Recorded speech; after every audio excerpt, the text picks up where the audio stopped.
إن الله وملائكته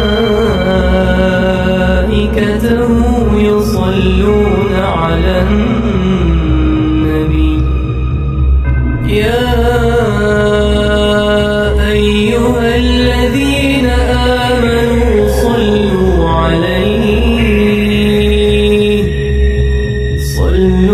عليه وسلموا تسليما.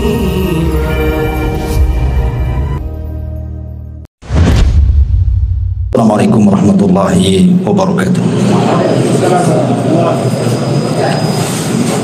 Alhamdulillah wassalatu wassalamu ala Rasulillah wa ala alihi wa sahbihi wa mawalah wa la hawla wa la quwata illa billahi wa ba'du.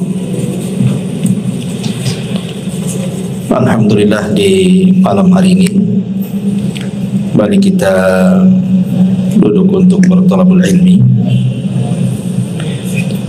dan kita masih melanjutkan tentang qasasul anbiya, kisah-kisah para nabi dalam Al-Quran. Kita sudah sampai kepada kisah Nabi Allah Musa alaihi salatu wassalam. Tetapi sebelum kita mengkisahkan Nabi Allah Musa alaihi salatu wassalam, kisah Nabi Musa tidak lepas dari kisah-kisah Bani Israel. Jadi malam ini kita akan sedikit mengkisahkan dulu seputar kisah-kisah Bani Israel yang tidak ada kaitan langsung dengan Nabi Allah Musa alaihi salatu wassalam, dan mengkisahkan tentang kisah Bani Israel dibolehkan di dalam Islam. Sebagaimana hadis Abi Hurairah radhiyallahu an mengatakan, haditsu am Bani Israel wala haraj. Tidak mengapa kisahkan Bani Israel, tentang kisah Bani Israel, dan tidak mengapa, kata Nabi. Bahkan dalam sebuah hadis yang lain yang dikeluarkan dari Imam Ahmad dari hadis Abdullah ibn Amr ibn As radhiyallahu an, Nabi SAW mengatakan, balighu anni walau ayat. Sampaikan pada manusia dariku walaupun satu ayat. Wa hadithu an Bani Israel wala haraj. Wa man kadzaba alayya muta'ammidan falyatabawwa maq'adahu minan nar. Dan kisahkan juga tentang kisah-kisah Bani Israel, dan tidak mengapa. Barang siapa yang berdusta atas namaku, kata Rasul, secara sengaja, maka silahkan tempat duduknya di neraka. Bahkan hadis Jabir bin Abdullah radhiyallahu an, hadis ini disahihkan oleh Syekh Nasiruddin Al-Albani rahimahullahu taala.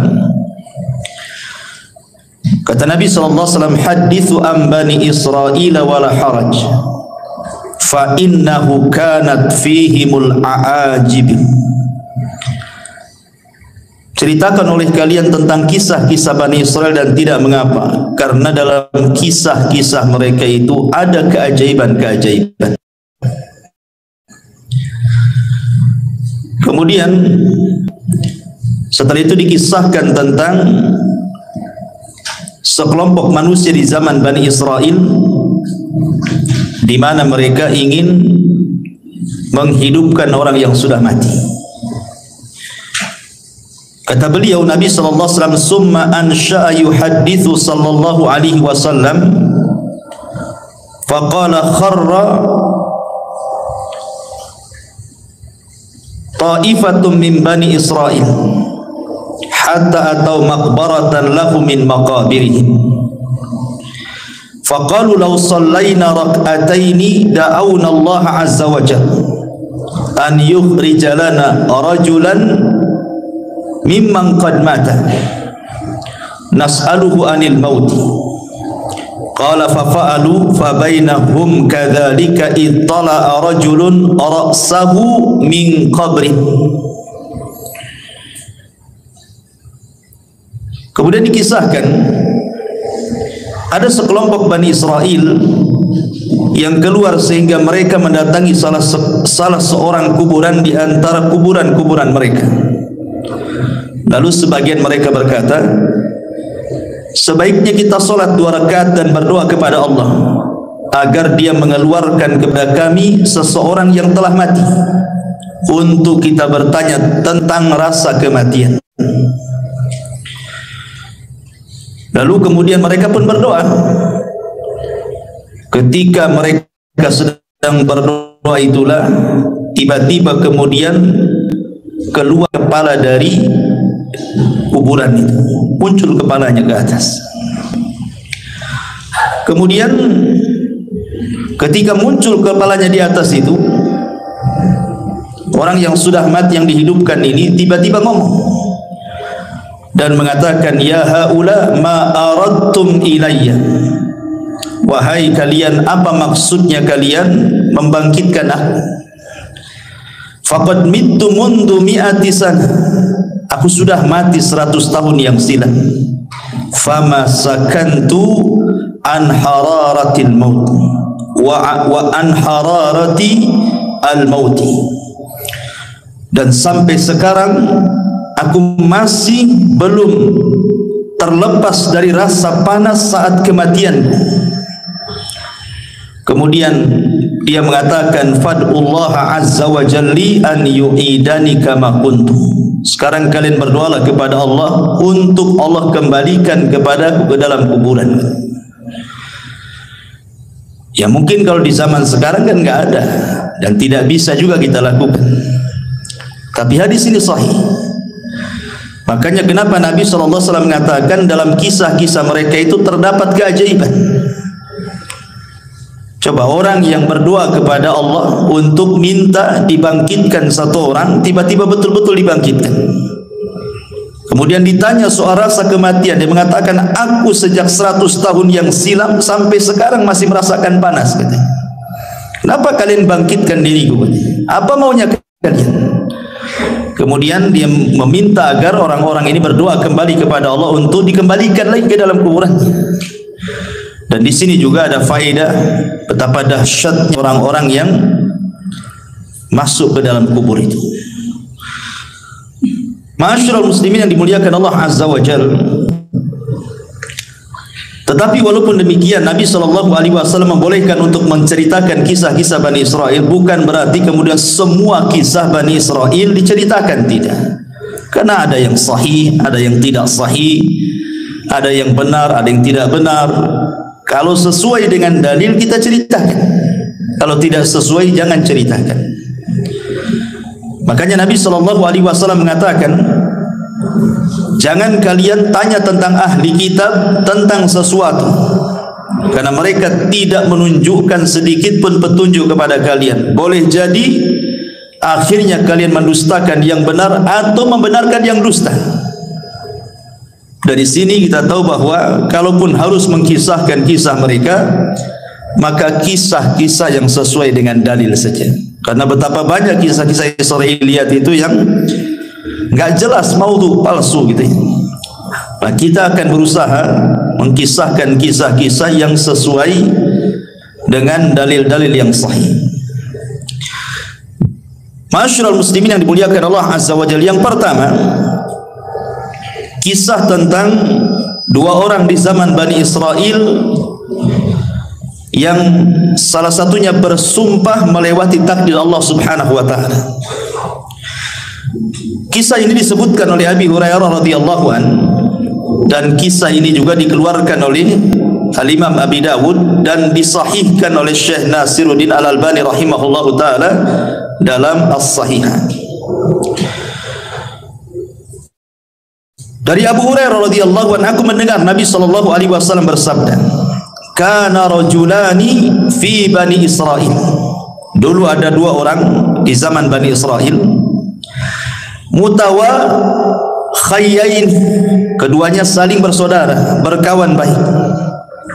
Tetapi salah seorang di antara mereka adalah yudhnib, banyak melakukan dosa, wal akhar mujtahidun fil ibadah, tapi satunya ahli ibadah. Jadi ada dua orang Bani Israel, satunya ahli maksiat, satunya ahli ibadah. Yang ahli ibadah ini baik sekali. Jadi setiap melihat kawannya yang bermaksiat itu selalu dinasihati agar bertobat. Tetapi kawannya yang ahli maksiat ini tetap saja tak mau bertobat.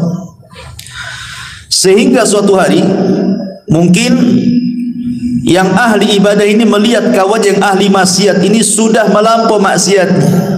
Menurut kacamata dia mungkin sudah tidak bisa ditolerir lagi. Sudah parah gitu ya bahasanya.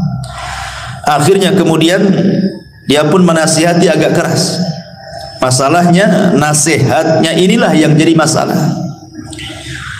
Dia mengatakan kepada kawannya ini yang ahli maksiat ini dengan bersumpah, wallahi illam tatub la yaghfirallahu lak aw la yadkhulukallahul jannah. Kalau engkau tidak bertobat kepada Allah Subhanahu wa taala, kupastikan kau tidak akan diampuni dosamu dan kupastikan kau tidak masuk surga.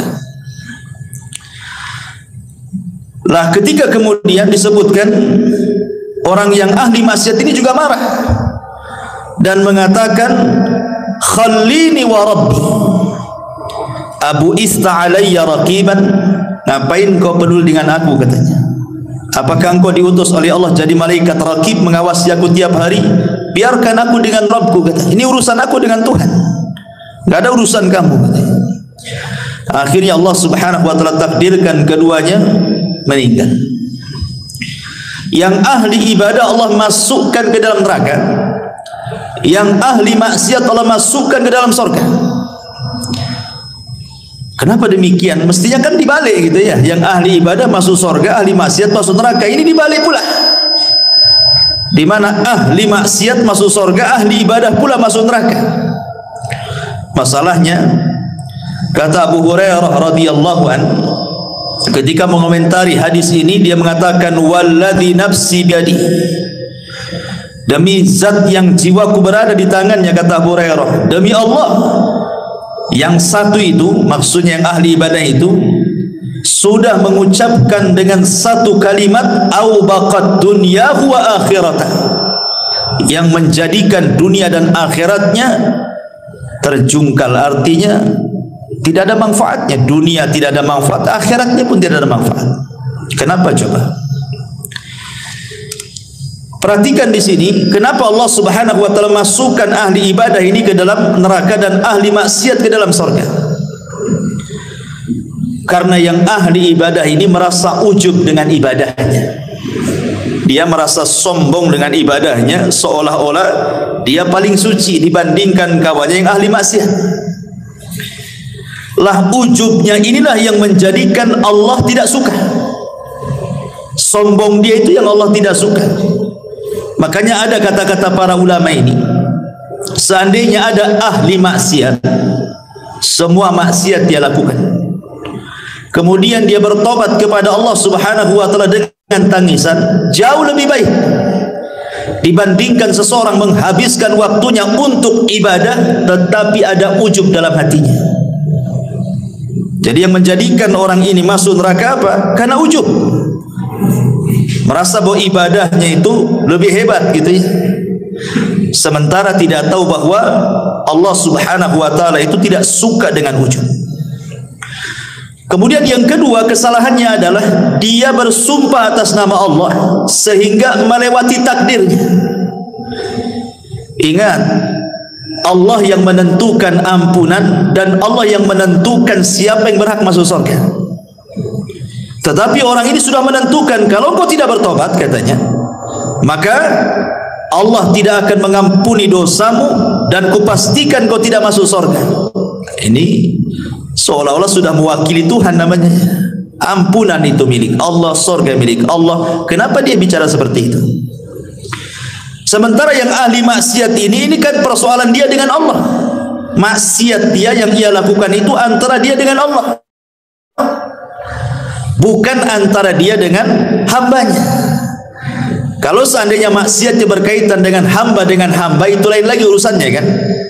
Karena walaupun dia sudah bertobat, kalau orang yang kita zalimi belum memaafkan, Allah masih gantung tobat kita itu. Kalau dia tidak dimaafkan di dunia, maka ada qisas kelak pada hari kiamat.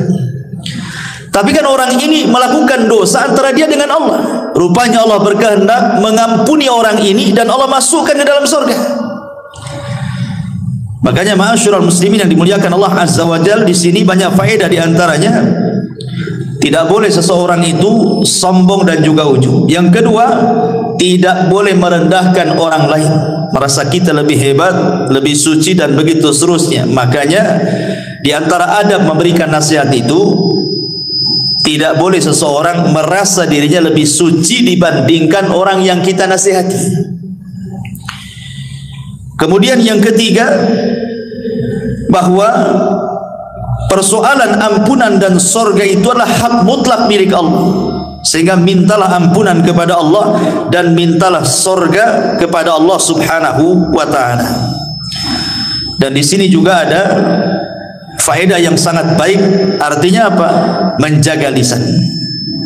Karena yang ahli ibadah ini masuk neraka itu bukan karena membunuh, bukan karena minum khamar, bukan karena berjudi, bukan karena berzina, karena lisan. Ngomong sama kawannya kan, niatnya kan baik gitu. Niatnya baik supaya kawannya tobat, tapi ucapannya salah. Sehingga Nabi SAW mengatakan, wa innal abda la yatakallamu bil kalimati la yulki laha bala min sakhatillah yahwi sahibuha fi nari jahannam. Terkadang ada seorang hamba mengucapkan satu kalimat tanpa sadar loh. Ini kan orang ini ngomong tanpa sadar karena emosi, sehingga mengeluarkan kata-kata kan. Tetapi tetap saja sadar ataupun tidak, orang ini karena sudah mengucapkan satu kalimat yang membuat Allah murka, cukup Allah masukkan dia ke neraka. Subhanallah, bagaimana kalau ucapannya itu dirangkai sebelumnya? Memang sudah dirangkai dari rumah untuk ngomong gitu ya. Lebih parah lagi, orang ini tidak sadar karena saking marahnya dia ngomong gitu. Maka ini juga ada faedah tentang jaga lisan dan juga beradablah kepada Allah Subhanahu wa taala. Jangan melintasi takdir yang sudah Allah takdirkan kepada setiap manusia. Ini kisah yang pertama. Kisah yang kedua dari kisah-kisah Bani Israel, dari Muhammad ibn Sirin, dari Abi Hurairah radhiyallahu anhu, Nabi sallallahu alaihi wasallam bersabda. Ini bercerita tentang seseorang yang masuk surga karena memberi minum seekor anjing. Nabi mengatakan, bainama rajulun yamshi fashtadda alaihi al-atas. Ada seseorang berjalan di padang pasir, kemudian dia kehausan. Kemudian fanazala bi'ran, nampaklah ada sumur di situ. Dia pun turun ke dalam sumur itu, fasyariba minha, kemudian dia berhasil minum dari air sumur itu. Summa kharaja, kemudian dia naik. Setelah naik, fa idza huwa bi kalbin yalhath ya'kulu athara minal atshi. Tiba-tiba dia melihat seekor anjing yang melelehkan lidahnya, saking kehausannya dia sampai kemudian memakan tanah yang ada di bawahnya, mencari air maksudnya. Kemudian ketika dia melihat hal itu, maka dia pun mencabut sepatunya, summa nazala 'alal bi'ri, kemudian dia pun masuk lagi ke sumur tadi, kemudian mengambilnya. Fasaqal kalba fasyakarallaha, kemudian dia memberi minum anjing tersebut. Setelah dia melihat anjing itu merasa puas gitu ya, dia bersyukur kepada Allah, dia bisa selamat dan anjing itu bisa selamat ya. Kemudian apa yang terjadi? Faghafara lahu, maka Allah ampuni dosa-dosanya. Kemudian mereka mengatakan, ya Rasulullah, wa inna lana fil bahaim ajran. Apakah, kata Nabi, para sahabat mengatakan, wahai Rasul, apakah kami akan mendapatkan pahala ketika kita berusaha untuk menyayangi binatang? Maka Nabi SAW mengatakan, fi kulli kabidi ratbatin ajrun. Kata Rasul, pada setiap yang berhati basah itu, kalau kita sayang dengan hal itu, maka itu dapat pahala. Artinya, di sini ada faedah besar bahwa seseorang itu dalam Islam dituntut untuk menyayangi binatang. Menyayangi binatang. Yang kedua, memberi makan atau minum kepada binatang itu termasuk sedekah.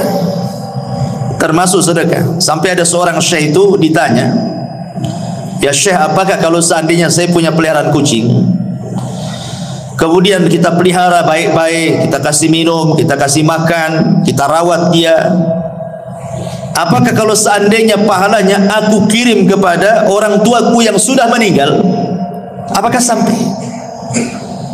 Maka syekh ini mengatakan, ya tentu sampai, karena setiap sedekah itu bermanfaat untuk orang mati. Tapi tentu yang paling bermanfaat kepada orang mati tentu adalah doa. Yang pertama doa kan, baru kemudian sedekah. Yang paling manfaat bagi orang mati itu adalah doa dulu, baru kemudian sedekah.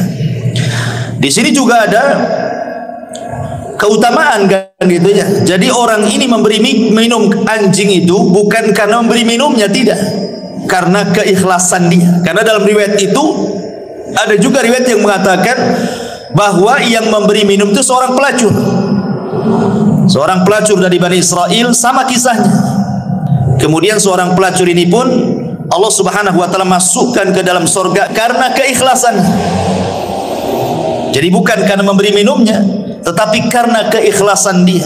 Jadi Allah melihat keikhlasannya sehingga Allah masukkan wanita itu ke dalam surga. Menunjukkan keutamaan ikhlas di sini. Ini kisah yang kedua. Kisah yang ketiga, kisah seorang nenek di zaman Bani Israel yang minta surga. Ini dijelaskan dalam riwayat Abi Musa al-Ash'ari radhiyallahu an. Hadis ini juga disahihkan oleh Syekh Nasiruddin Al-Albani rahimahullahu taala. Ketika Nabi sallallahu alaihi wasallam pulang dalam peperangan, kemudian kehabisan bekal. Kemudian dia pun mencari orang yang mau menjamunya. Ketemulah seorang nenek Yahudi di perbatasan Madinah. Dalam riwayat Arabian, seorang Arab Badui. Kemudian Nabi SAW meminta izin untuk meminta sesuatu yang dimakan dia, diminum dia dengan para sahabatnya.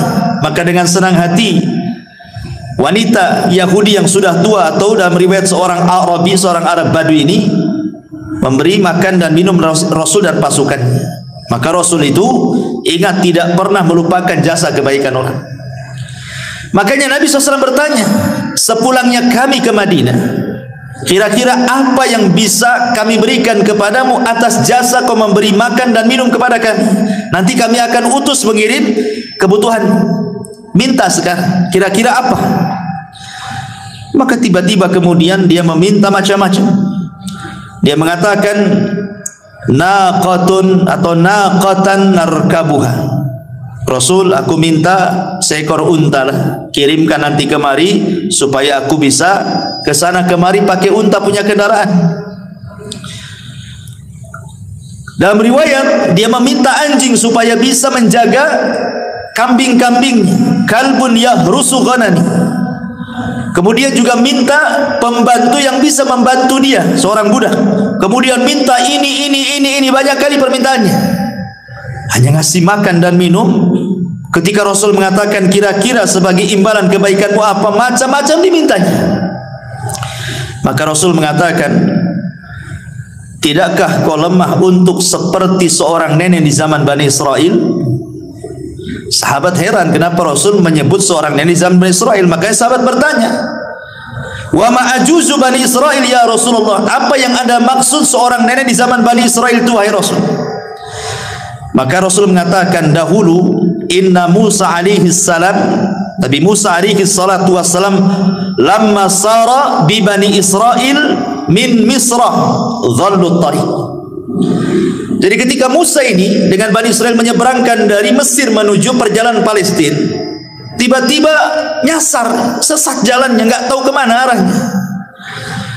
Kemudian para tokoh-tokoh Bani Israel, orang-orang pilihan Nabi Musa ini mengadu kepada Nabi Musa dan mengatakan, kami ingat bahwa dahulu Nabi Yusuf alaihi salatu wassalam sebelum meninggal, dia berwasiat agar dikuburkan di Palestina, jangan dikuburkan di Mesir.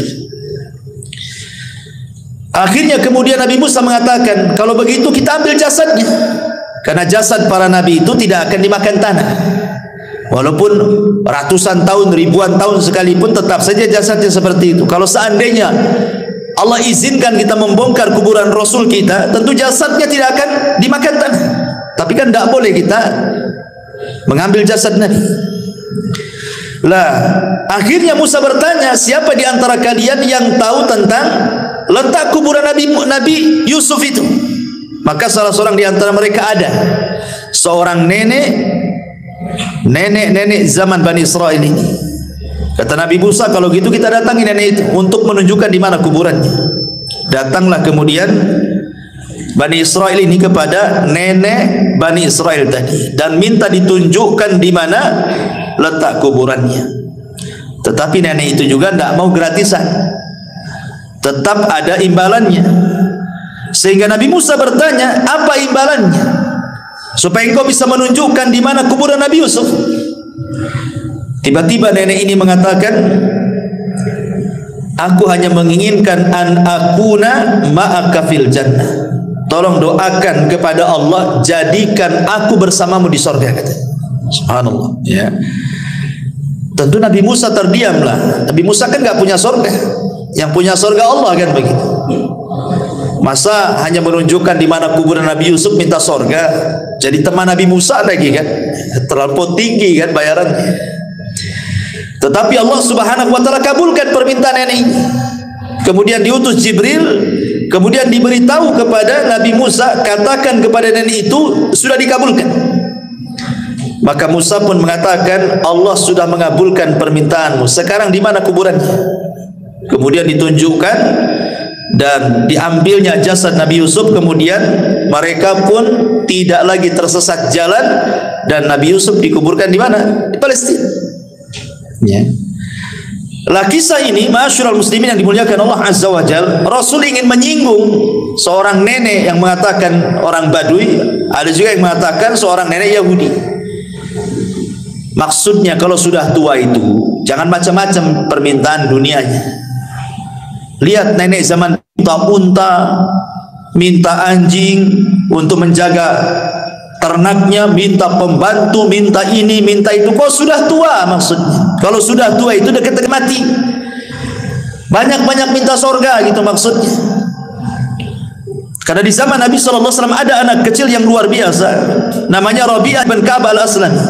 Rabi'ah ibn Ka'ab al-Aslami, anak remaja, belum dewasa, masih remaja, suka membantu Nabi SAW. Jadi kalau malam dia suka menginap di rumah Nabi untuk menyediakan keperluan Nabi kalau bangun sepertiga malam atau pertengahan malam, entah menyiapkan tempat wudhunya, menyiapkan airnya.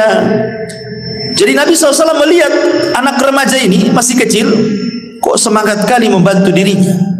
Maka Rasulullah SAW mengatakan kepada anak muda ini, mintalah sesuatu hai anakku, aku akan berusaha memberinya. Mintalah sesuatu untukku. Kalau anak-anak kecil zaman sekarang antum katakan minta apa nak, pasti jawabannya latu-latu. Minta apa? Latu-latu kan itu. Anak-anak kecil kan itu. Minta mainan ini, mainan itu kan itu. Tapi lihat anak kecil di zaman Nabi, dia mengatakan ketika Rasul mengatakan salini, minta sesuatu kepadaku. Kata anak ini mengatakan as'aluka murafaqataka fil jannah. Tidak wahai Rasul, aku hanya ingin menjadi temanmu di surga. Anak kecil gitu ngomong begitu, coba. Aku hanya ingin menjadi temanmu di surga katanya. Nabi SAW gak yakin awa ghaira dzalik, yang lain. Namanya anak-anak kan suka mainan gitu ya. Yang lain gak ada katanya. Itu saja katanya.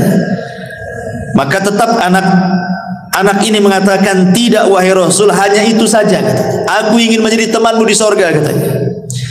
Maka Nabi SAW mengatakan, fa inni ala nafsika bi kathrati sujud. Kalau begitu bantulah supaya keinginanmu tercapai.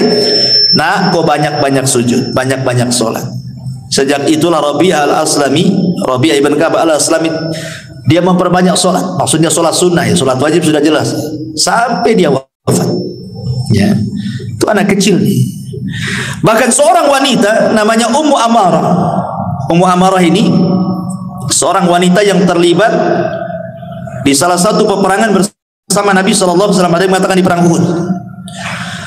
Perang Uhud itu kan perang kekalahan kaum muslimin. Bahkan Rasul masuk perangkap orang-orang musyrik kan. Hampir mati Rasul di perang ini. Bagaimana tidak coba, penutup kepalanya kan kena pecah gitu ya, karena diterjang oleh musuhnya dengan pedang sampai pecah tuh helm kepalanya, sampai serpihannya menancap di pipi Nabi. Yang nyabutnya saja sampai rompang giginya karena dicabut pakai gigi. Abu Bakar berusaha mencabut dengan tangan, tidak bisa juga.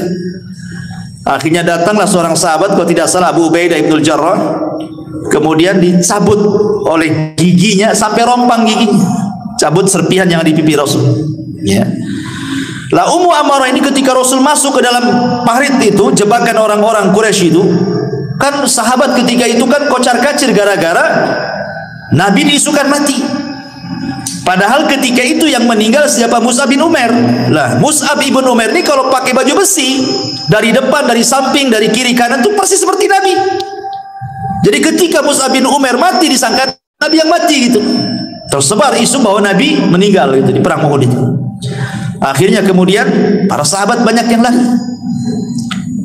Tapi datanglah Anas bin Nadar menyemangati mereka untuk kembali ke peperangan. Akhirnya mereka maju lagi ke peperangan. Cuman ketika mereka lari kan Rasul sedikit yang melindungi. Lah salah satunya seorang wanita namanya Ummu Amarah. Padahal tugasnya seorang wanita dalam peperangan itu bukan untuk perang, untuk mengobati orang luka kan itu ya, menyediakan konsumsi gitu. Ini karena melihat kacau, ikut dia dalam peperangan. Ketika dia betul-betul menghalangi panah-panah orang itu untuk sampai kepada Nabi SAW, jadi badannya dijadikan tameng, jadi panah-panah itu menancap sama dia gitu. Kemudian kata Nabi SAW, karena melihat semangatnya Ummu Amarah, kata Rasul, salini ya Ummu Amarah, mintalah sesuatu wahai Ummu Amarah sekarang. Kata Ummu Amarah, as'aluka ma'aka fil jannah, aku hanya minta kepadamu, tolong sertakan aku di sorga bersamamu. Akhirnya kata Rasulullah, kalian akan bersamaku di sorga. Nah, gitu kan. Orang dulu ya, dari anak kecil minta sorga, perempuan minta sorga.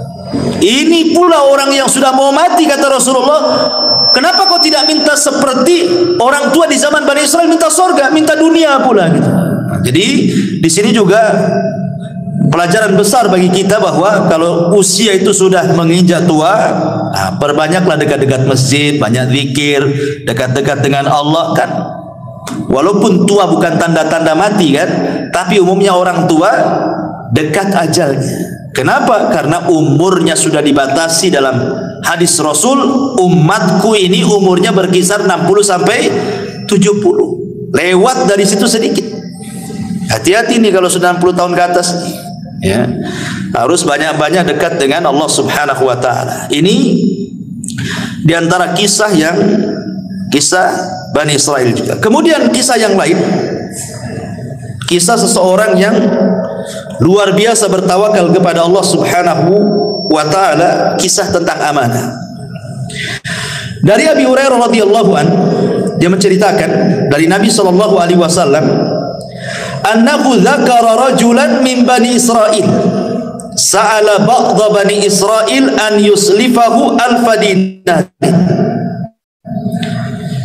bahwa ada seorang Bani Israel yang meminjamkan pinjaman kepada Bani Israel yang lainnya, seorang laki-laki di Bani Israel yang lainnya, sebanyak 1000 dinar. 1000 dinar banyak, ikhwan. 1 dinar itu kalau mau emas kan 4 gram lebih, kalau dirham separuhnya, kalau 1000 nak berapa tuh? Banyak kan itu, ratusan juta kan itu ya. Lah ketika kemudian sudah berhadapan nih orang yang mau pinjam utang nih kepada orang yang punya uang ini, masalahnya ketika itu tidak ada saksi. Gimana ini tidak ada saksi? Kalau kita kan, kalau antum pinjam uang sama saya, kalau di atas 50 juta kan tentu harus ada saksi gitu ya, kalau perlu bawa notaris gitu ya kalau kita ya. Kecuali kalau pinjamnya 500 sejuta yang enggak ya. Kalau udah banyak kan notaris lah kan gitu, nanti kabur pula. Kadang-kadang hanya pakai kwitansi saja, itu pun ada materainya, itu lemah kali lah gitu ya. Nanti dituntut nih loh buktinya. Semua orang bisa nulis kalau kwitansi saja. Kadang materai saja lemah gitu ya. Kadang kalau sudah banyak pasti notaris kalau kita ini. Jadi Bani Israil ini meminjam, katanya siapa saksinya? Siapa kira-kira saksinya? Aku akan beri uangku 1000 dinar, tapi siapa saksinya? Ya. Akhirnya dia mengatakan, kafa billahi kafila, saksinya Allah. Saksinya Allah. Coba kalau zaman sekarang bilang saksinya Allah 100 juta gitu kan, gak yakin orang sekarang dengan Allah tuh. Orang dulu saksinya Allah. Nah, kalau sudah menyebut Allah yakin tuh, dikasihlah 1000 dinar itu. Kemudian ditentukan berapa bulannya, tanggalnya, hari pengembaliannya. Kemudian bisa begitu saja. Tetapi karena dua-duanya amanah, yang punya uang amanah, yang pinjam uang pun amanah. Ya, kalau sekarang dua-duanya nggak amanah, yang minjemin ya nggak amanah, belum waktunya sibuk mau diminta lagi lah. Kita kan janjinya 3 bulan, masa baru seminggu sudah diminta lagi kan itu. Yang lebih parah yang minjamnya lebih tidak amanah, malah kemudian sudah waktunya bayar tak mau bayar, banyak kali dustanya. Kemudian tambah lagi marah-marah, terakhir diblokir nomornya. Nah, itu kan masalah ya. Lah pada waktu yang sudah ditentukan mau bayar, ikhwan, rumah orang yang punya uang ini dengan rumah orang yang pinjam ini harus melewati sungai. Jadi ada perahu yang mengantarkan ke seberang gitu. Jadi hari itu pagi-pagi buta lah ini, orang ini berangkat dari rumahnya ingin bayar uang. Karena jauhnya jaraknya, akhirnya sampailah sore hari. Sementara kapal yang mengantarkan dari ujung ke ujung sungai itu sudah nggak ada lagi. Ya, mungkin kalau sekarang kan ada last ferry jam berapa gitu ya, udah ketinggalan kapal, udah nggak ada. Karena dia takut kepada Allah Subhanahu wa taala, sudah janji ini harus dibayar, takut kepada Allah Azza wa Jalla, dia bingung. Sementara orang yang punya uang pun bingung, udah nunggu-nunggu, kok tak nampak-nampak mau bayar enggak ini gitu ya. Akhirnya dia tawakal kepada Allah Azza wa Jalla, diambilnya kayu, kemudian dibelah, kemudian uangnya ditaruh di situ, kemudian diikat, nulis suratnya di situ, kemudian dihanyutkan ke sungai, kemudian pulang. Dan dia mengatakan, Bismillahi tawakkaltu ala Allah, hanya menyebut namamu ya Rabb, aku bertawakal kepada Allah, sampaikan uang ini kepada orang itu, aku sudah berjanji hari ini harus sampai. Pulang dia ya. Sementara yang nunggu-nunggu di seberang sana bingung nih, kok nggak datang-datang, sudah mau maghrib pun tak datang-datang. Dipikirnya, daripada kemudian pulang tak nenteng-nenteng, mendingan cari kayu bakar kan itu. Dapatlah 2-3 kayu bakar, bisalah kan zaman dulu nggak ada kompor gas gitu. Akhirnya kemudian nampaklah ada kayu cantik bagus gitu, bagus juga nih kayu untuk kayu bakar. Akhirnya berusaha dia mengambil yang sedang hanyut itu, dibawa pulang ya. Sampai di rumah dia lepas ikatannya, dia mau belah gitu ya, rupanya ada uang 1000 dinar. Kemudian ada surat bahwa ini surat pelunasan dia. Subhanallah ikhwan. Makanya saya katakan di awal tadi, kisah-kisah Bani Israil dia aneh-aneh. Kalau antum lakukan kayak gini ikhwan, nggak sampai ke orangnya. Coba aja anyutkan aja kayu itu, apa nggak untung yang ngambil yang mandi itu kan itu ya. Nah dari sini ma'asyiral muslimin yang dimuliakan Allah Azza wa Jalla, ketika akhirnya ini pun bingung nih, karena kan zaman itu belum ada handphone. Kalau ada handphone kan bisa lah WA gitu, sampai tak gitu kan. Nah, tak sampai ya, atau sampai kan nggak ada WA. Jadi suatu hari ketemu. Ini orang yang ngutangi dengan orang yang berhutang ini. Kemudian dia mengatakan kepada orang ini, sesungguhnya waktu aku hendak mengirim uang itu kapal sudah tidak ada, tetapi aku berusaha meletakkan di kayu, mudah-mudahan sampai kepadamu. Kemudian dia mengatakan, fa innallaha qad adda anka alladhi ba'da. Tenang, Allah sudah hantarkan kayu yang kau simpan uang itu kepadaku, katanya. Subhanallah. Dari sini kata para ulama, bagaimana ada beberapa faedah. Yang pertama tentang pentingnya seorang itu membayar hutang, sudah jelas ya. Kemudian yang kedua di sini ada fadlut tawakul, keutamaan tawakal yang kuat. Pasti orang bertawakal itu akan menyampaikan kepada tujuannya. Orang kalau menghendaki sesuatu kemudian menambatkan kepada Allah keinginannya, pasti Allah Subhanahu wa taala tidak akan menyia-nyiakan orang yang mengatakan, ya Rabb, wahai Rabb, aku ingin begini. Tawakalnya kuat ya. Kemudian juga di sini juga ada tentang karamah para wali, isbat karamah al-auliya. Bagaimana di sini wali-wali Allah yang betul-betul beriman dan bertakwa Allah tolong.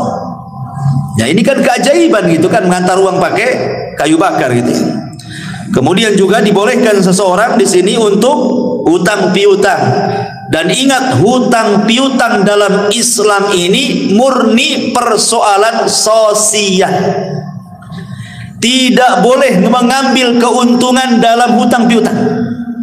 Ingat ya, hutang piutang ini persoalan sosial. Murni soal persoalan sosial, sehingga tidak boleh mengambil keuntungan. Kalau ada hutang piutang mengambil keuntungan, berarti Anda sedang bertransaksi riba. Seperti dulu kan rentenir, pinjam 100 bayar 110, ya kan? Pinjam 1000 bayar 1100. Itu rentenir. Atau di bank-bank ribawiyah kan ma'ruf. Utang-utang mesti harus ada bunganya. Semua riba tidak boleh. Ataupun utang piutang seolah-olah digambarkan bisnis. Yang banyak terjadi di masyarakat kan, pamannya saya sudah punya usaha, sudah jalan, cuman pengen dikembangkan, tidak ada modal lagi. Datanglah anak ke antum, ada nggak antum uang 50 juta per bulan, saya kasih antum 2 juta, mau nggak? Saya sudah ada usaha, anak pinjam saja, kalau kapan-kapan antum mau ngambil, antum bisa ambil. Akhirnya antum kasih ke saya 50 juta, tiap bulan anak kasih 2 juta, 2 juta, 2 juta. Sudah 1 tahun antum butuh duit. Saya butuh duit lah, bisa nggak dibalikin duitnya? Yang kapan? Yang dulu yang 50 juta saya kembalikan 50 juta. Maka yang tiap bulan 2 juta, 2 juta itu riba tuh antum makan. Ya. Itu bukan bisnis namanya, itu utang piutang namanya. Kalau bisnis itu tidak bisa dibuat nominal secara angka, harus dibuat nominal secara persen. Nih keuntungan bulan ini berapa? Akadnya kamu berapa persen, saya berapa persen? Oke lah 60, 40, 70, 30 kan gitu ya. Nggak boleh diangkakan tiap bulan kamu 2 juta. Kenapa? Sebab kalau untung banyak, yang rugi yang punya modal. Kalau untung sedikit, yang rugi yang memainkan modal. Masa dalam bisnis ada untung rugi gitu kan? Harus sama-sama, senang bagi dua gitu ya, susah juga ditanggung bersama. Nah, itu yang terjadi di masyarakat. Nah, yang seperti ini riba tidak boleh, karena ada kaidah mengatakan kullu qardin jarran naf'an fahuwa riba. Setiap barang jaminan yang kemudian terdampak ada manfaat, maka manfaatnya riba. Kan seolah-olah begini, saya taruh 50 juta, tapi jaminannya kamu ngasih 2 juta per bulan. Soalnya seperti itu jadinya. Nah, maka ini riba, tidak boleh. Ya. Jadi kalau seandainya kita ini naruh modal 50 juta, 100 juta, kemudian rugi, ya kan kesepakatan namanya rugi. Gimana lagi? Kecuali kalau seandainya teledor. Umpamanya nih, bisnisnya herbal. Tanpa sepengetahuan pemodal, ganti pula bisnis sepeda motor. Nah, itu lain lagi itu. Itu keteledoran orang yang memainkan modal namanya. ya berhak kita mengambil uangnya. Akan kita kan jual herbal, kenapa jadi jual motor second antum? Akhirnya rugi kan gitu. Balik duitnya, itu tidak masalah. Ya, jadi kalau itu kesalahan yang memainkan modal namanya. Tapi intinya dalam kisah ini ikhwan, bahwa pentingnya seseorang itu perhatian dengan utang piutang ini. Jangan enak ketika berutang, tak enak pula ketika membayar. Itu kebanyakan. Ya. Tapi ini juga kisah di zaman Bani Israel. Kemudian juga yang lain kisah di zaman Bani Israel adalah kisah orang yang membanggakan nasab. Hadis ini dikeluarkan Imam Ahmad dalam musnadnya dari sahabat Ubay ibn Ka'ab radhiyallahu anhu. Intasaba rajulani ala ahdi Rasulillah sallallahu alaihi wasallam. Jadi ada dua orang di zaman Rasul. Di zaman Rasul dua orang itu berbangga dengan nasab. Dan ingat orang-orang jahiliyah dulu itu memang paling suka berbangga dengan nasab. Makanya ada ayatnya. Apa ayatnya? Alhaqumut takatsur hatta zurtumul maqabir. Maqabir. Apa artinya alhaqumut takatsur hatta zurtumul maqabir? Jadi orang-orang jahiliyah itu saking berbangga dengan nasab sampai menghitung kuburan. Nih kabilahku jumlahnya 1000 orang. Berapa kabilahmu? Oh, kabilahku banyak, 1500 orang. Kemudian mereka datang ke kuburan. Ayo kita hitung kuburan-kuburan dua. Nih, lihat kuburan. Sampai hitung kuburan orang itu. Ini kuburan, ini kuburan ini, kuburan ini. Dihitung tuh kuburan tuh. Nanti banyak-banyakan kuburan tuh. Terutama kuburan-kuburan orang-orang yang nenek moyangnya berhasil. Oh ini yang ini dulunya mantan menteri nih. Nah ini mantan jenderal nih. Nah, begitu berbangga dengan kuburan orang jahiliyah itu. Jadi zaman Rasul, satu orang berbangga dengan nasab dan mengatakan, kamu tahu siapa saya? Kata. Saya anak fulan ibn fulan ibn fulan ibn fulan ibn sampai 9 kakeknya disebut. Kemudian setelah dia menyebut 9 kakeknya, dia menghina kawannya dari kabilah lain dan mengatakan, amma anta fala ummalaka. Adapun kamu saya yakin tidak punya keturunan sehebat aku, katanya. Rasul hebat. Rasul marah. Apa yang kalian lakukan, kata Rasul, persis seperti dua orang di zaman Bani Israel. Rasul mengkisahkan tentang kisah Bani Israel.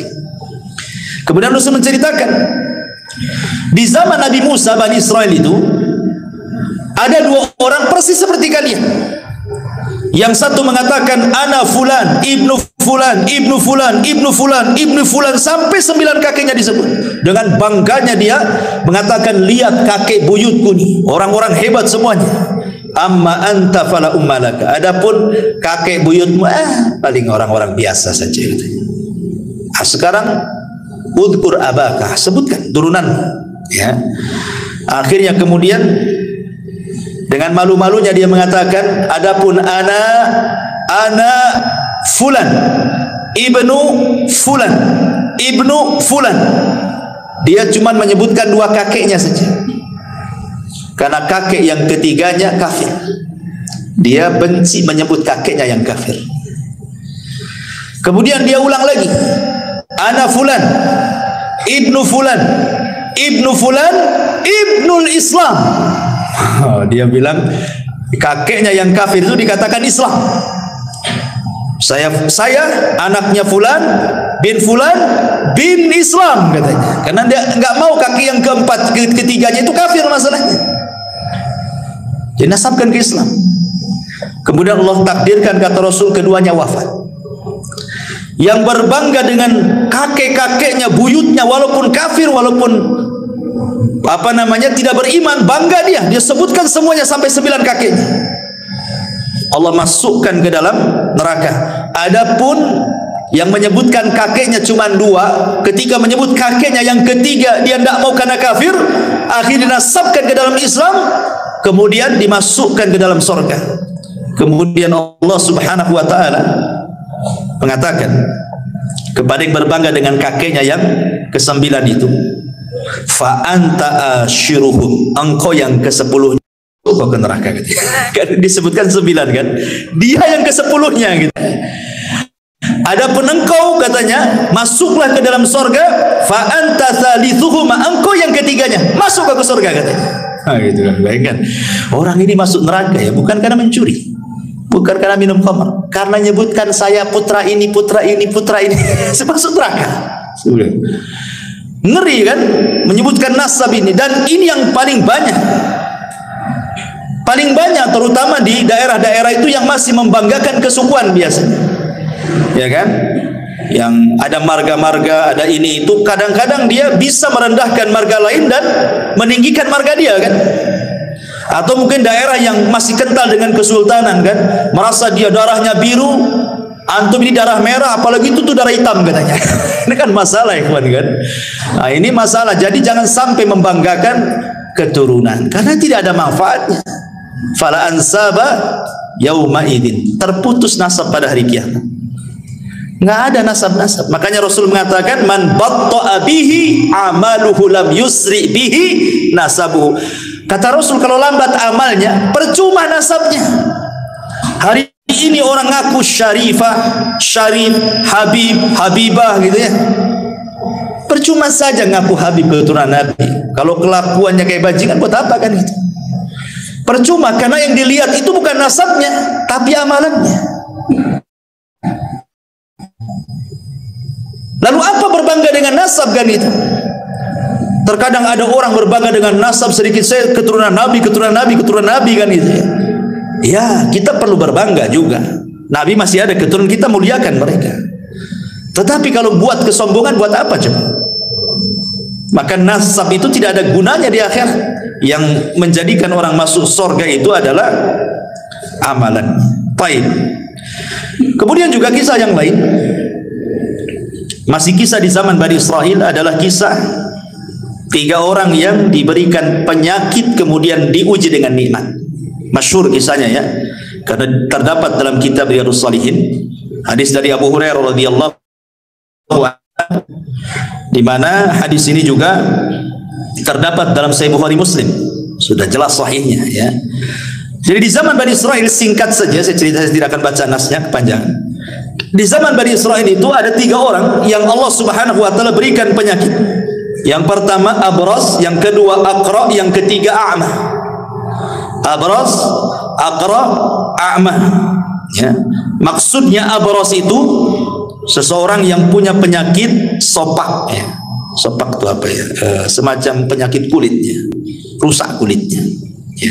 Baras. Kemudian yang kedua, Allah Subhanahu wa taala berikan penyakit aqra, penuh dengan penyakit di rambutnya sehingga tidak satu helai pun rambut itu tumbuh dan banyak boroknya. Ingat di zaman dulu kan, zaman baheula lah ya, yang sudah tua-tua ini biasanya dulu kan rambut ini sudah kayak mahkota. Zaman dulu kan rambut tuh mahkota, makanya zaman dulu itu yang nampak di di pesak belakang celana itu bukan dompet, sisir. Ya kan, zaman dulu kan sisir di sini tuh. Nampak gagang sisirnya. Kalau zaman dulu kan dikit-dikit nyisir itu. Karena zaman dulu rambut itu luar biasa. Sampai kalau perempuan itu bisa dijual tuh potongannya itu. Belum ada wig zaman sekarang kan. Zaman dulu tuh bisa dijual tuh potongan rambut, apalagi yang bagus mahal. Nanti dibuat gelung gitu kan. Itu zaman baheula kan. Apalagi di zaman Bani Israil, tambah lagi zaman kita aja baheula itu rambut tuh kayak mahkota di kepala gitu. Malu kalau rambut jelek itu zaman dulu. Apalagi zaman dulu kan banyak kutu ya kan. Nggak tahu sekarang kutu ini pada kemana, hilang semua. Jadi akhirnya kemudian yang ketiga orang buta.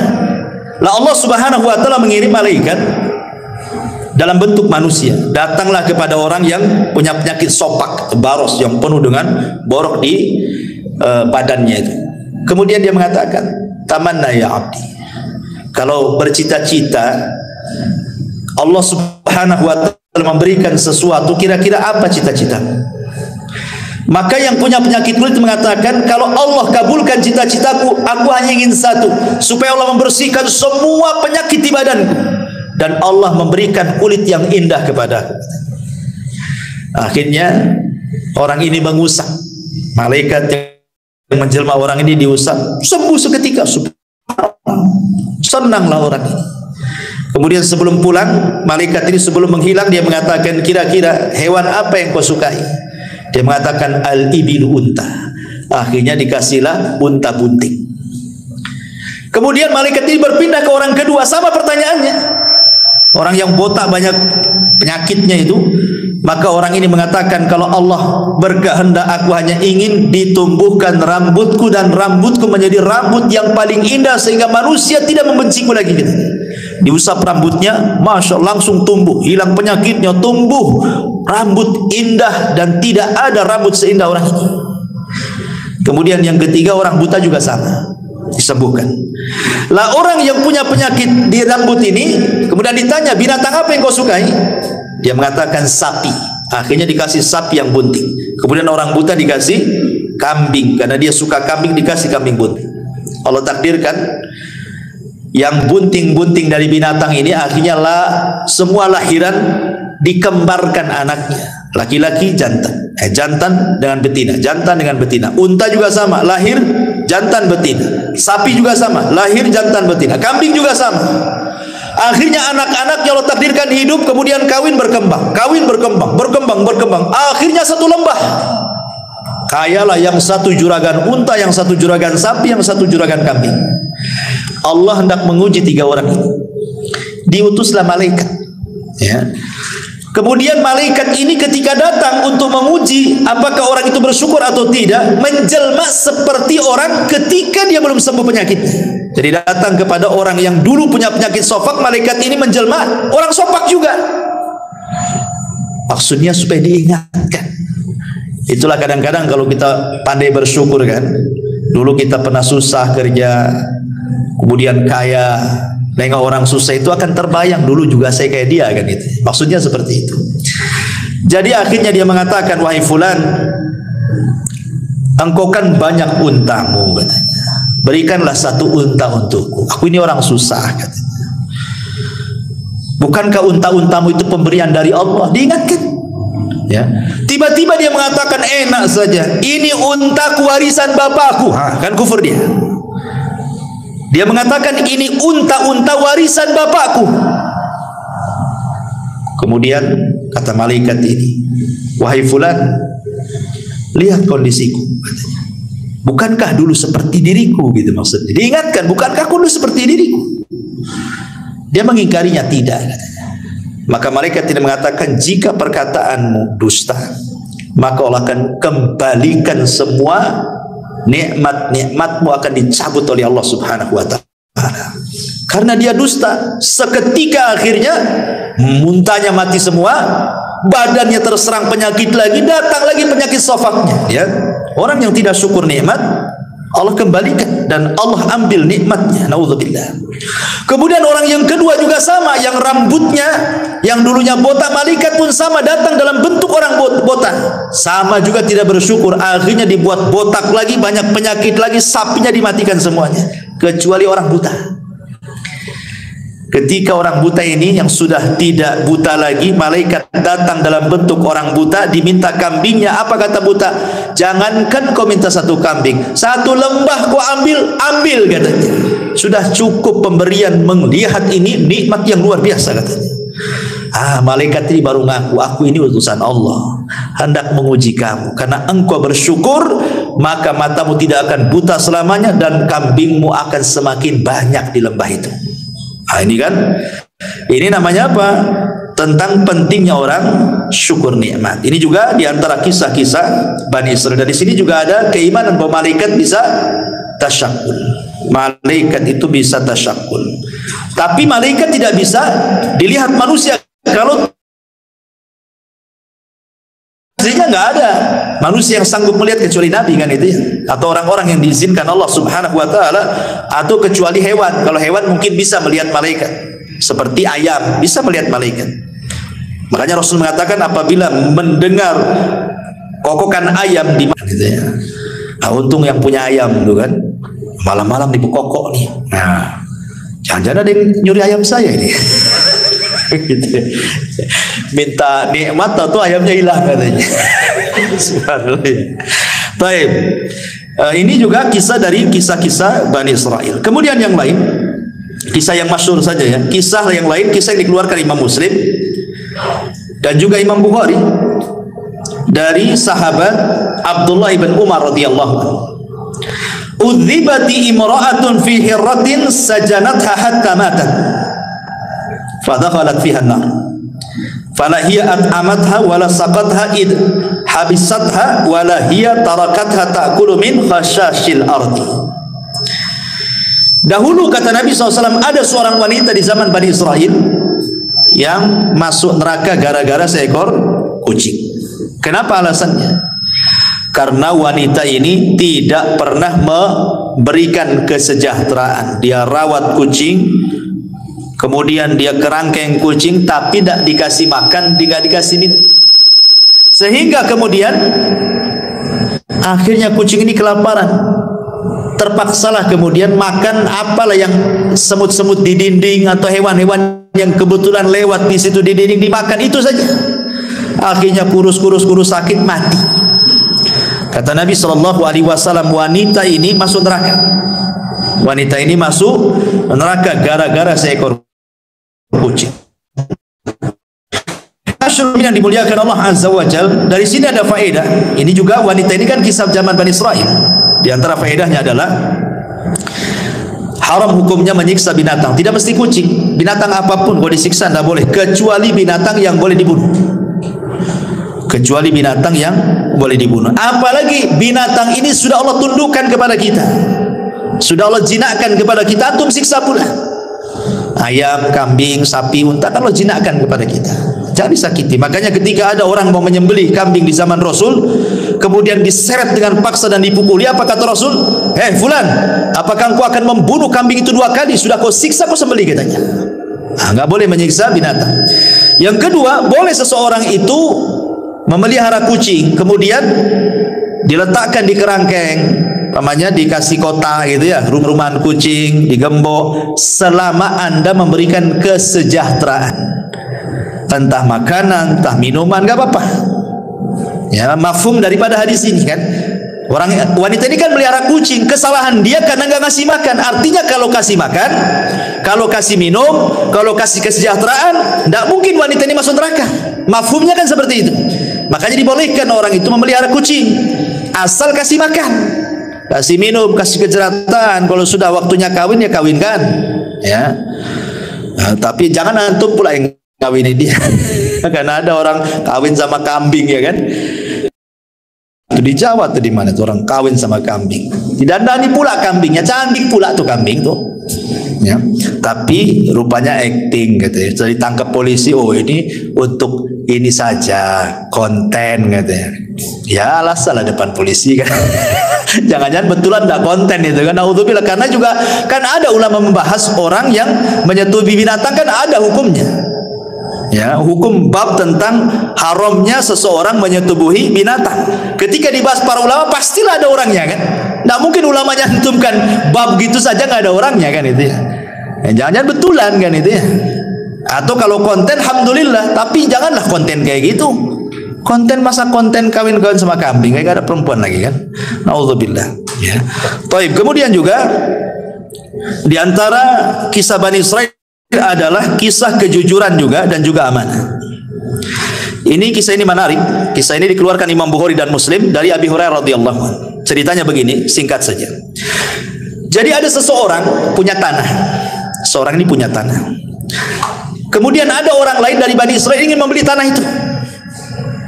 Akhirnya sudah deal-dealan harga sekian-sekian, deal, oke, kasih uang, mana tanahnya? Nih tanahnya, selesai. Ya. Tiba-tiba nih yang beli tanah ini pas mau digarap, dicangkuli, mau ditanami, tiba-tiba nemu harta karun penuh dengan emas. Kalau seandainya untuk hidup 7 turunan cukup tuh, saking banyaknya harta karun.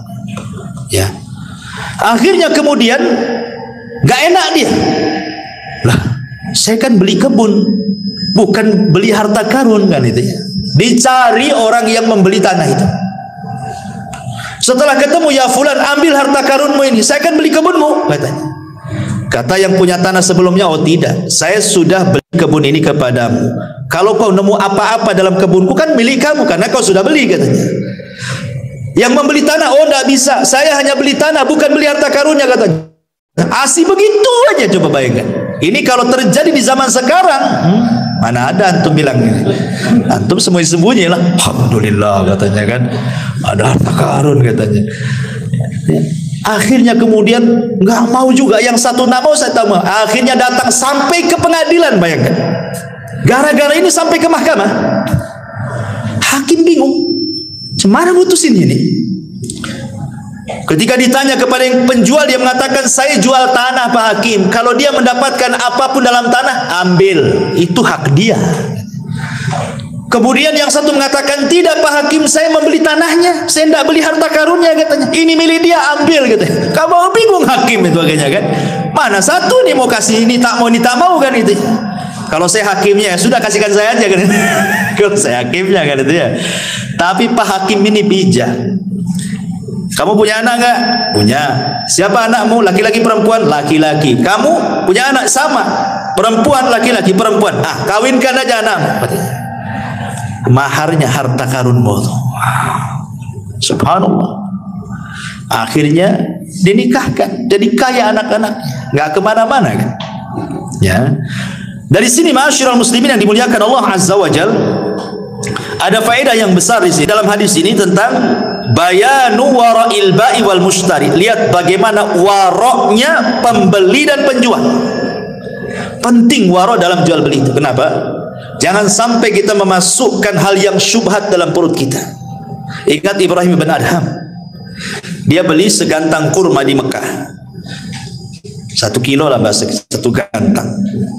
Kemudian nampaklah 1 butir kurma di bawah gantang. Dikiranya itu kurma yang jatuh dari langit. Dia ambil, dia makan. Dia berhusnudzon itu mungkin boleh jadi di takaran itu yang sudah ditakar jatuh. Ya. Kemudian dia pergi ke Palestina karena ingin i'tikaf di Masjidil Aqsa. Berhari-hari dia ibadah nggak pernah khusyuk, nggak pernah khusyuk. Sholat nggak khusyuk, baca Quran nggak khusyuk. Akhirnya dia berpikir, itulah ulama dulu kalau memakan sesuatu yang haram tuh pengaruh kepada ibadahnya kan. Apa yang dilakukan saya ini? Kenapa ndak ibadah kok agak khusyuk-khusyuk? Diingat-ingat maksiat apa, perasaan tak ada maksiat saya kan. Rupanya teringat dengan 1 butir kurma. Oh, jangan-jangan gara-gara 1 butir kurma itu katanya. Langsung dia dari Palestina, bayangkan, berangkat bertolak ke Mekah. Ya kan jauh dari Palestina Mekah, mau sebulan ikhwan. PP 2 bulan kan itu ya. Langsung dicari orang yang jualan itu. Rupanya sudah tak ada. Tidak ada orang jualan itu. Ditampaknya dulu yang jual orang tua, sekarang kok jadi anak muda yang jual nih. Kemana yang jual tuh? Didatangi. Nah, mana orang yang jual dulu di sini? Kan di sini orang tua dulu. Kata anak ini, oh iya itu bapak aku sudah meninggal katanya. Mau menangis dia gara-gara meninggal. Ya. Kemudian dicerita, gimana nak? Kalau seandainya kamu ikhlaskan yang 1 butir, kan bapakmu sudah nggak ada, otomatis nih warisan kamu. Ikhlaskanlah yang 1 butir itu katanya. Kata anak ini, Pak, gitu ya, kalau 1 butir saya ikhlaskan, masalahnya bapakku itu anaknya banyak katanya.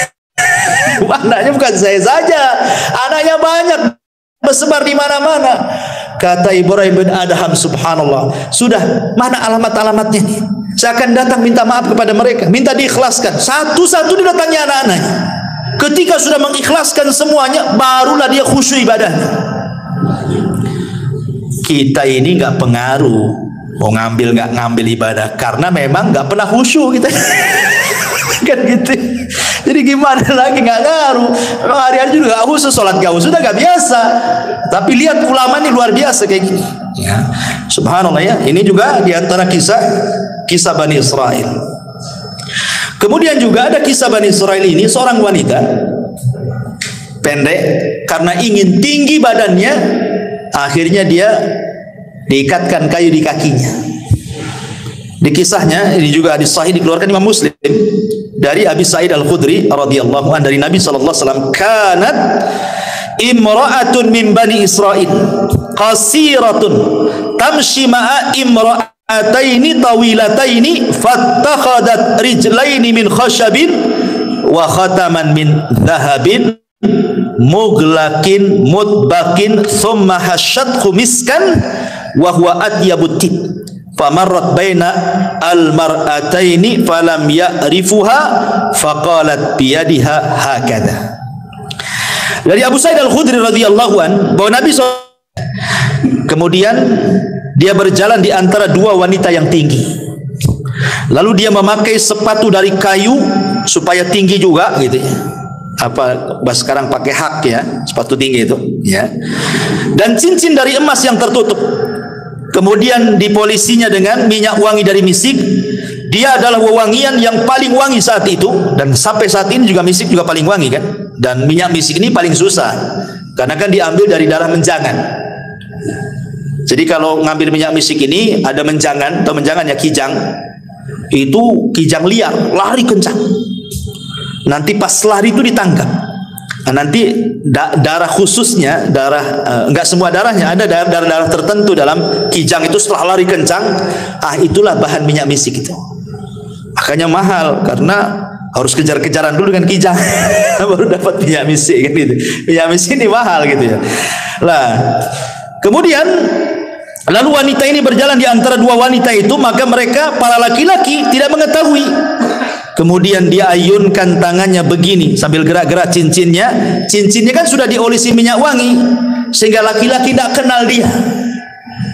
Dari sini kata para ulama, larangan tidak boleh wanita memakai kaki palsu supaya nampak tinggi badan. Larangan tidak boleh. Ya kan sekarang banyak kan sepatu ditinggi-tinggiin biar nampak tinggi gitu ya. Tidak boleh, haram. Ya. Dan di sini juga ada larangan tidak boleh seorang wanita berhias untuk di luar kepada suaminya. Berhias di luar tidak boleh. Menunjukkan bahwa berhias di luar suaminya bagi seorang wanita ini tradisinya siapa? Bani Israel, tradisi Yahudi itu. Atau yang meninggi-ninggikan badannya dengan sepatu yang tinggi supaya nampak tinggi, ini juga tradisi orang-orang Yahudi. Betul kata Rasulullah, tattabi'anna sanana man kana qablakum shibran bi shibrin wa dhira'an bi dhira'in hatta law dakhulu juhra dabbin la dakhaltum. Kalian sedikit demi sedikit akan mengikuti tata cara umat sebelum kalian sejengkal demi sejengkal, sehasta demi sehasta. Kalaupun mereka masuk ke lubang biawak padang pasir, ingat, biawak padang pasir ini kalau dia punya buat lubang di padang pasir itu berkelok-kelok, nggak lurus, susah ya. Tapi walaupun demikian kalian ikut di belakangnya. Dan ingat ya, dhob padang pasir dengan dhob Batam beda. Biawak padang pasir dengan biawak Batam beda. Kalau biawak padang pasir itu warnanya putih, kalau biawak Batam warnanya hitam. Kalau biawak padang pasir makan sayur, kalau biawak Batam makan ular atau makan ngeri, makan semua kanibal kan. Ya, jadi nggak bisa disamakan. Oh, Rasul melihat Khalid bin Walid makan biawak gitu ya. Kemudian kata Khalid makan Rasul, kata Rasul tidak. Di negeriku nggak ada. Di sini ada sunnah takrir namanya. Rasul tidak mengharamkan dan tidak memakan. Artinya boleh makan biawak. Tapi biawak seperti apa yang bisa dimakan? Biawak di padang pasir yang nggak kanibal. Sebab kalau biawak padang pasir nih disatukan dengan biawak Batam satu kandang, dimakan tuh biawak padang pasir tuh. Ya. Nah, jadi tidak semua biawak. Kalau biawak kita haram lah. Dia kan termasuk hewan yang muftarish. Ya, hewan yang nerkam dengan kukunya ya kan. Itu tidak boleh. Ya, kalau biawak padang pasir kan udah yang dimakan dia rumput, sayur, dia enggak kanibal. Beda hukumnya, ya. Intinya bahwa di sini tidak boleh larangan seorang wanita meninggi-ninggi badan dengan kayu dan sepatu dan begitu seterusnya. Baik, kemudian juga kisah yang selanjutnya ya, yang sahih dikeluarkan Imam Muslim tentang kisah hujan yang hanya menyirami satu petak tanah saja. Dijelaskan dari Abu Hurairah radhiyallahu an, Rasul bersabda, "Bainama rajulun fi falatin minal ardi fasami'a sautan fi sahabin iski hadiqata fulan." Adalah seorang Bani Israel berjalan di pemantang sawah. Tiba-tiba nengok ada awan hitam sedang berjalan. Di balik awan itu ada yang bicara, "Hujani kebunnya si Anu." Ini anak muda heran, kenapa ada suara? Tengok kiri kanan tak ada, tengok depan belakang tak ada. Rupanya ketika tengok ke atas, rupanya suara dari atas.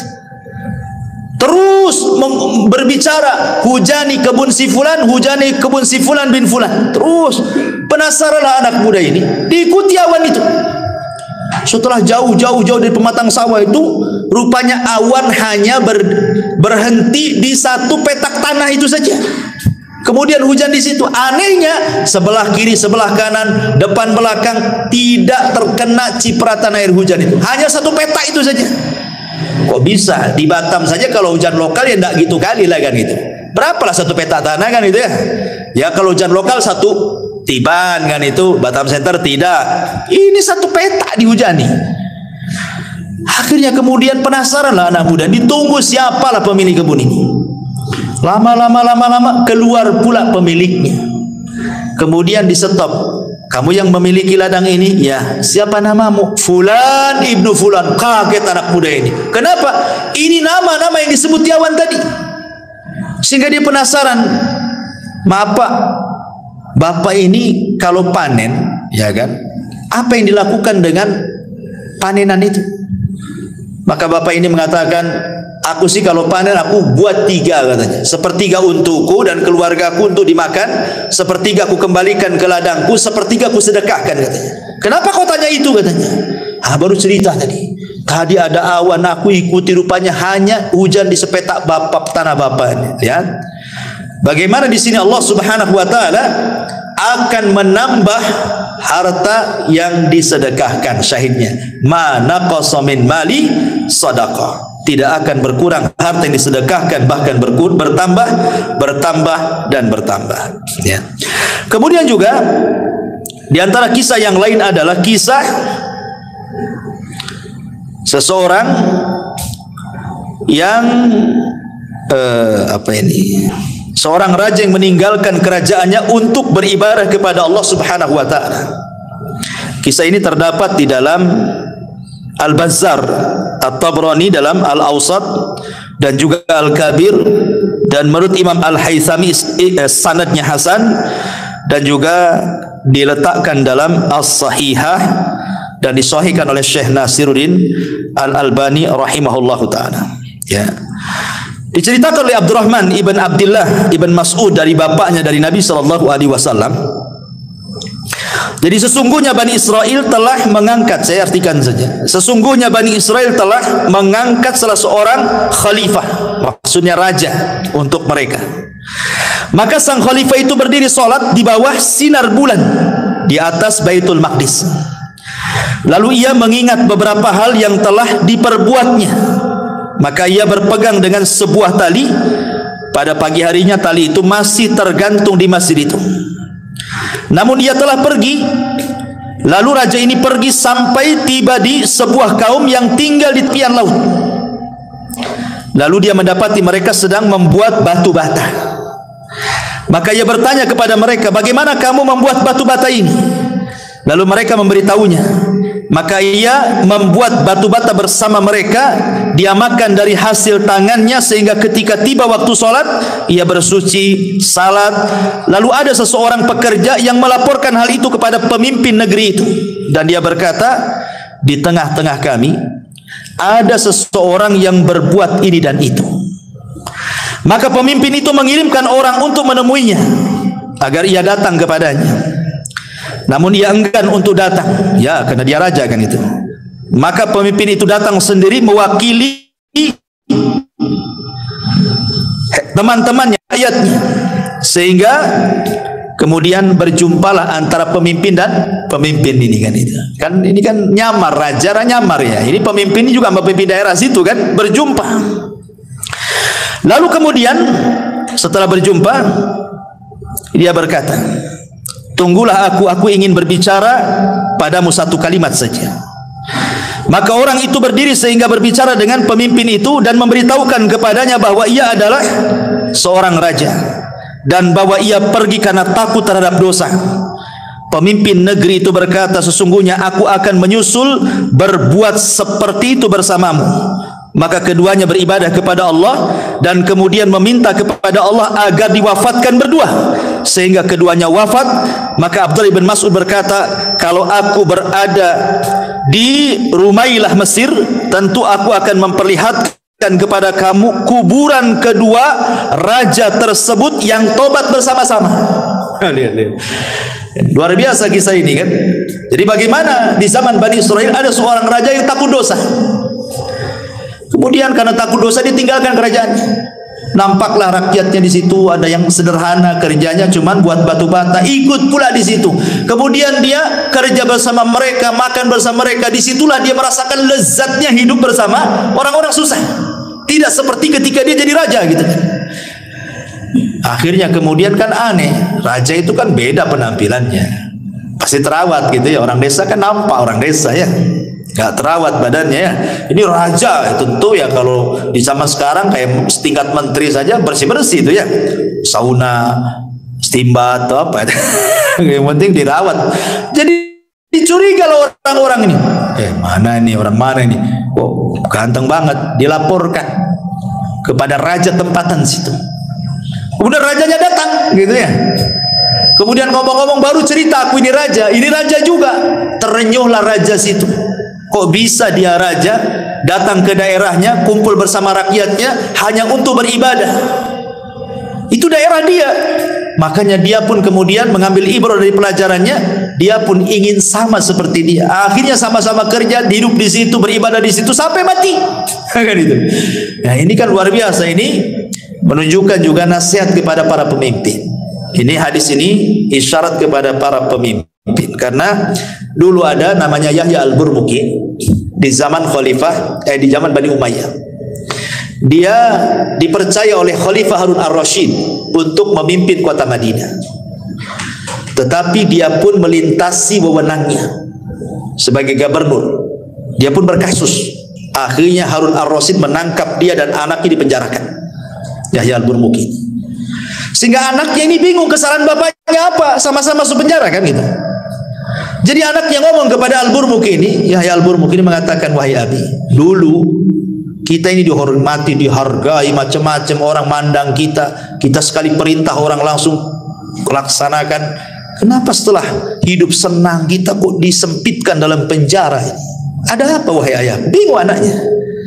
Maka Yahya al-Burmuki mengatakan, wahai anakku, boleh jadi ini doa-doa yang pernah kita zalimi katanya. Boleh jadi ini doa-doa yang pernah kita zalimi melesat ke langit sehingga Allah kabulkan. Seperti inilah jadinya. Betul kata Nabi SAW, doa yang orang yang dizalim itu kan melesat sampai ke atas awan. Ketika doa itu sampai kepada Allah, apa kata Allah? Wa bi izzati la ansurannaka walau ba'dahin. Dengan kemuliaanku kata Allah, aku akan tolong kamu tepat pada waktunya katanya. Kata Imam Abdul Qayyim, walaupun doa itu disambut oleh orang kafir sekalipun, maka Allah akan disamping orang kafir itu.